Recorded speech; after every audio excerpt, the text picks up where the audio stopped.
சிவாய நம. திருச்சிற்றம்பலம். அப்பர் அருள் நெறிமென்ற அன்பர்கள் அனைவருக்கும் அன்பான வணக்கங்கள். இணையமொழியாக கேட்டுக்கொண்டிருக்கும் அனைத்து ஆண்டோர் சான்றோர் அன்பர்களின் திருவிடையும் வணங்கி இன்றைய சிந்தனைக்குள் செல்கின்றோம். இன்றைய நன்னாளிலே அபிராமி பட்டர் அருளி செய்த அபிராமி அந்தாதியின் 72வது திருப்பாடல் சிந்திப்பதற்கு திருவருளும் குருவருளும் கூட்டியுள்ளது. முதல்ல பாடல் என்னன்னு பார்த்துட்டு பாடலுக்குரிய விளக்கம் பார்க்கலாம். என் குறை தீர நின்று ஏத்துகின்றேன் இனியான் பிறக்கின் நின்குறையே அன்றி யார் குறைக்கான் இரு நீள் விசும்பின் மின்குறை காட்டி மெழுகின்ற நேரடி மெல்லியலாய் தன்குறை தீர எம்கோன் சடைமேல் வைத்த தாமரையே. அற்புதமான பாடல். அபிராமி பட்டர் தன்னுடைய குறையை அன்னையிடம் கூறி வழிபாடு செய்கின்றாராம். அவருடைய குறை என்ன? எப்போதும் அன்னையே தான் நினைத்து கொண்டிருப்பார். அவருக்கு குறை உண்டா? இருந்தாலும் எனக்கு குறை இருக்குதும்மா, அந்த குறையை நீதானே தீர்க்கணும் அப்படின்ட்டு விண்ணப்பம் செய்கின்றாராம். இப்போ நமக்கெல்லாம் குறை அப்படின்னு நமக்கு பல குறைகள் இருக்கின்றது. அது வேணும் இது வேணும் அப்படின்னு சொல்லிட்டு விண்ணப்பம் வைத்து கொண்டே இருக்கின்ற உலகில் பொறுத்த வரைக்கும். ஆனால் அவர் உலகிலை துறந்து பற்றுகளை துறந்து அன்னையின் மேல் பற்று வைத்தவர். அவருக்கு என்ன குறை இருக்கும் பார்க்கலாமா? என் குறை தீர நின்று ஏத்துகின்றேன். என் குறை. அபிராமி பட்டர் எப்போதுமே அன்னையே நினைந்து வழிபாடு செய்பவர். என் நிலையில எப்போதுமே தன்னை மறந்து அன்னையே நினைந்து யோக நிலையிலே இருப்பவர் இல்லையா? நம்ம வள்ளூர் பிறந்தையாரும் சொல்லியிருப்பாங்க, தனக்கு ஓமை இல்லாதான் தாழ் சேர்ந்தார் மனக்கவலை தீரும் என்று இல்லையா? சிவபெருமானுடைய திருவிடையை சேர்ந்தாலே மனக்குறை என்பதே இருக்காது. எல்லாவற்றையும் தரவல்லவர் சிவமான சக்தி. இவர் சொல்றாரு, என் குறை தீர நின்று ஏத்துகின்றேன். அவர் எப்போதுமே இதுக்கு முந்தின பாடல்லையே நம்ம 67வது பாடலில் சிந்தித்திருக்கின்றோம். மாத்திரை போதும் மனதில் வையாதார். மாத்திரை என்பது அதை எப்போதுமே எந்த ஒரு சிறிது காலத்தையும் விரயம் செய்யாமல் அன்னையே நினைந்து கொண்டிருப்பவர்.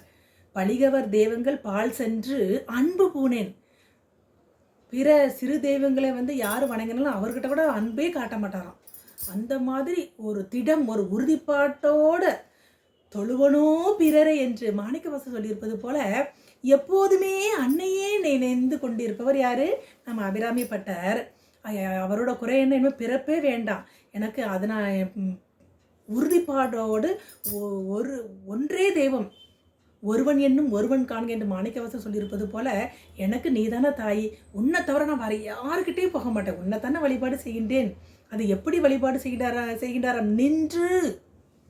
நின்று என்பது எதை குறிக்கின்றது? ஒன்றையே கடைபிடிப்பதை இங்கே நமக்கு சுட்டி காட்டுகின்றார். ஒன்றையே அவர் எதை கடைபிடித்தார்? அன்னையே நினைந்தார்.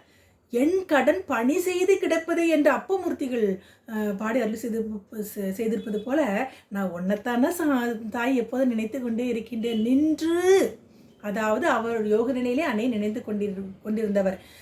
தன்னுடைய எண்ணங்களையும் மனதையும் மூச்சு அடக்கி அன்னையின் திருவடியிலே செலுத்தி அப்படியே சரணாகதி அடைந்து விட்டார். அவர் கண்ணை மூடனால அன்னைக்கிட்டையே உரையாடி கொண்டு இருந்தார். அப்ப இந்த பிறவியிலேயே அவருக்கு என்னது கிடைச்சாச்சு? சாந்தி உண்டாச்சு. சாந்தினா மன அமைதி கிடைச்சாச்சு. அமைதி கிடைச்சா என்ன கிடைக்கும்? ஞானம் கிடைக்கும். ஞானம் கிடைச்சா அப்புறம் என்ன? பிறவாத நிலை தானே. இந்த பிறவாத நிலை அவருக்கு கிடைச்சாச்சு. அதை அவர் உணர்ந்தார். அதனால அடுத்து அதை நின்று உன்னையே நினைந்து ஏத்துகின்றேன், வழிபாடு செய்தேன், வணங்கினேன், தொழுதேன், உன் பெருமையை புகழ்பாடி அன்னையே அழகு தன்னை கரைத்து தன்னை மறந்து வழிபாடு செய்தார். அப்போ அவருக்கு பிறவி இல்லை தானே. அதனால் அவர் சொல்கிறாரு, யான் பிறக்கின், இனிமே எனக்கு பிறவி இல்லை, யானே தான் பிறப்பஞ்சன் என்று மாணிக்கவாசகரும் பாடி அருளிச்சார். அது போல் எனக்கு இன்னும் பிறவி இல்லை. அருளாளர் நிலை அதுதானே. அவர்கள் தன்னை உணர்ந்து தான் யார் என்பதை நினைந்து சிவபெருமானே சரணாகதி அடைந்ததுனால அவருக்கு பிறப்பில்லை என்பதை உணர்ந்து தெளிந்தவர்கள். அந்த வகையிலே இங்கு அபிராமி பட்டர் சொல்கின்றார், இனி யான் பிறக்கின் என்பது இனிமேல் பிறவி இல்லை அப்படின்னு சொல்லி முடிச்சிட்டாரு. அப்படி சொல்லிட்டு அடுத்து சொல்கிறாரு, நின் குறையே அன்றி யார் குறைக்கான்? பிறப்பு என்ன கிடையாது. அப்படி இருந்தும் நான் பிறந்துட்டேன்னா அது என் குறை கிடையாது, உன் குறை தான். உன் யார் குறைக்கான் என்றொரு கேள்விக்கு வினா கேட்கிறேன். யார்? நான் வேற எந்த சிறு தெய்வத்தையாவது நாடுகின்றேனா? பழிகவர் தெய்வங்கள் பார் சென்று அன்பு பூனேன் என்றும் இதுக்கு முந்தின இதுக்கு அபிராமி பட்டர் பாடி அருள் செய்கின்றார். எந்த ஒரு தெய்வத்தையும் வணங்க உன்னை தவிர நான் வேற யாரையும் நான் வணங்கினதில்லை. உன்னையே தொழுகின்றேன், உன்னையே வழிபாடு செய்கின்றேன், உன்னையே நினைந்து உருகி உருகி பாடுகின்றேன். அப்படி இருக்கும்போது எனக்கு பிறவி வருமா? வராது. அப்படியே பிறவி இருந்துச்சுன்னா அது உன் குறை தானே அப்படின்னு உரிமையோடு பாடுகின்றார். இப்போ உலகில் நம்ம எடுத்துக்கொண்டோம் என்றால் நம்ம ரொம்பவும் அன்பு கொண்டவர்கள் மட்டும்தான் நிறை குறைகளை சுட்டி காட்டுவோம் இல்லையா? அதுபோல் இவர் பற்றை அன்னையிடம் வைத்து விட்டார், அபிராமி அன்னையிடம். அதனால் அப்படியே நான் பிறந்தாலும் அது உன் குறை தானே அப்படின்னு சொல்லிட்டு அடுத்து சொல்கிறார் பாருங்க. இரு நீள் விசும்பின், விசும்பு என்பது ஆகாயம், பறந்து எல்லையற்றது ஆகாயம். ஆகாயம் எங்கே ஆரம்பித்து எங்கே முடிகின்றது என்று நம்மால் சொல்ல முடியுமா? சொல்ல முடியாது. பூமியிலிருந்து பார்க்கும்போது பறந்து செறிந்து அப்படியே பறந்து இருக்கும். அதுபோல் எங்கும் வியாபித்து இருப்பவள் அன்னை. நீள் என்பது நீளமானது, அது எங்கே முடிவடைகின்றது என்பதே தெரியாது. இப்போ மழை பொழியும் போது அந்த ஆகாயத்தில் சிறு நீள் விசும்பின் மின்னல் தோன்றும். அதான் அடுத்த வரல சொல்கிறாரு. மின் குறை காட்டி, மின் குறைந்த அளவே அது மின்னல் காட்டி சட்டுன்னு மறைஞ்சிரும். அந்த இருண்ட வேலையில் மின்னல் தெரியும், கண்ணை மூடிப்போம். அதுபோல் இரு நீள் விசும்பின் மின் குறை காட்டி, அந்த ஆகாயமாக பறந்து விருந்து இருக்கின்ற அன்னை, எல்லாற்றையும் தன்னுள்ளேயே ஒடுக்கி கொண்டிருப்பவள் அன்னை. அந்த மின்னல் வரும்போது, மழை பொழியும்போது மின்னல் அந்த குறைந்த அளவு காட்டுவது போல அவளுடைய இடை இருக்கின்றத மாதிரி அடுத்த வரை சொல்ல மெழுகின்ற நேரிடை, இடையை குறிப்பிடுகின்றார் அப்படின்னு ஒரு பொருளாகவும், அந்த மின்னலை விட சிறுத்த இடையை கொண்டவள் என்ற ஒரு பொருளாகவும் எடுத்துக்கொள்ளலாம். நம்ம சாத்திரம் வழியாக சிந்திக்கும் போது யோக சாத்திரம் என்ன சொல்லுதுன்னா, ஆகாயம் என்பது விசும்பு என்பதற்கு ஆணவம், செருக்கு என்ற பொருளும் உண்டு. அதாவது ஆணம் அடர்ந்த ஆணம், இருள் சூழ்ந்திருக்கும். அதாவது அறியாமையில் இருக்கும் அந்த பக்தர்களுடைய அந்த இருளை நீக்குவதற்கு அந்த ஒளியை காட்டுபவள். ஒளி எப்போது காட்டுவள்? அவள் காட்டினால் மட்டும்தான் நான் உணர முடியும் இல்லையா? அவளை நினைந்து விருகும் அந்த அன்பர்களுக்கு அவர் காட்டுவாளாம். அதான் மின் குறை காட்டி என்று சொல்கின்றார். காட்டி அவள் அருளாலே அந்த அவள் ஒளியை நமக்கு காட்டுகின்றாளாம். அந்த மின் குறை காட்டி மெழுகின்ற நேர் இடை, இடை என்பது சிறுத்தை, மின்னலை விட சிறுத்தை இடை என்றும் சொல்லலாம். அந்த நேரிடை என்பதற்கு இன்னொரு பொருள். என்ன பொருள் அப்படின்னு பார்க்கும்போது, பிங்களான்ம உடம்பிலே சூம்னா நாடி என்ற ஒரு நாடி இருக்கின்றது. யோக சாஸ்திர சொல்லுது இல்லையா? பிங்கள நாடி, சூம்னா நாடி. அந்த சூம்னா நாடியில தான் அன்னையை தன்னுடைய அந்த ஒளியை காட்டுவாளாம்.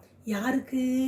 அவளையே நினைந்து உருகி அந்த யோக நெறியில் இருப்பவர்களுக்கு அந்த மாத்திரை அளவு போல இந்த மழை பொழியும் போது மின்னல் வந்து சிறிது நேரம் காட்டு டக்குன்னு உடனே மறைந்துவிடும். அதுபோல் அந்த ஒளியை காட்டுவாளாம்.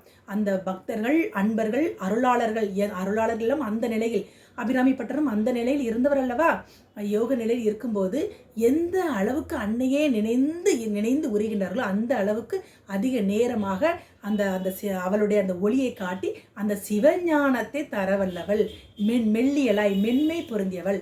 அந்த நேரடி என்பது அந்த ஒரு பொருளாக நம்ம எடுத்துக்கொள்ளலாம். யோக சாஸ்திரத்தில் நேர் இடை என்பது சூம்னா நாடியில் தன்னை நினைந்துருகும் அன்பர்களுக்கு அந்த ஒளியே, தன்னுடைய இருப்பிடத்தை காட்டுபவள். அவள் எப்படிப்பட்டவள்? மெல்லியலாய், மென்மையானவள், மென்மை பொருந்தியவள், அதாவது என்ற ஒரு பொருள், மென்மை பொருந்தியவள். அப்படிப்பட்டவள் இப்போ மென்மை பொருந்தல் என்று சொல்லிட்டாரு.